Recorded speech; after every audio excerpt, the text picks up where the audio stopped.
Hello friends, welcome to பூனா சமையல். இன்னைக்கு பூனா சமையல் ஒரு சூப்பரான ரெசிபி பார்க்க போகிறோம். Egg gravy. இது சட்டுன்னு செஞ்சிடலாம். அதே மாதிரி பூரி, சப்பாத்தி, ரைஸ் எல்லாத்துக்கும் நல்லாயிருக்கும். வீடியோ பார்க்குறதுக்கு முன்னால் சேனலை சப்ஸ்கிரைப் பண்ணாதவங்க கண்டிப்பாக சப்ஸ்கிரைப் பண்ணிவிடுங்க.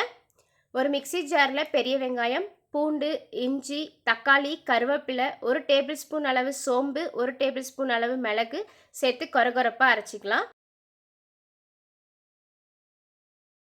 இப்போ 1/2 டேபிள் ஸ்பூன் மஞ்சள்தூள், 1 டேபிள் ஸ்பூன் வரமிளகாய்த்தூள் சேர்த்து உப்பு சேர்த்துக்கோங்க. ஃபைன் பேஸ்ட்டாக அரைச்சிக்கோங்க. பேன் வச்சுக்கலாம். பேனில் நல்லா ஆயில் சூடானோடனே சீரகமும் கருவேப்பிலையும் சேர்த்து தாளிச்சிக்கலாம். இப்போ நம்ம அரைச்சி வச்ச ஃபைன் பேஸ்ட்டை அதில் சேர்த்துக்கலாம். நல்லா பச்சை வாசனை போகிற அளவுக்கு அது கொதிக்கணும். அதுக்கு ஒரு 2 செகண்ட்ஸ் நம்ம க்ளோஸ் பண்ணி வச்சுக்கலாம். அப்புறம் நம்ம மிக்ஸி ஜாரில் இருந்த தண்ணியை அதில் சேர்த்துக்கலாம். இப்போ நல்லா அது கொதிச்சு மசாலா ட்ரை ஆகுற வரைக்கும் நம்ம அதை நல்லா கொதிக்க வைக்கணும்.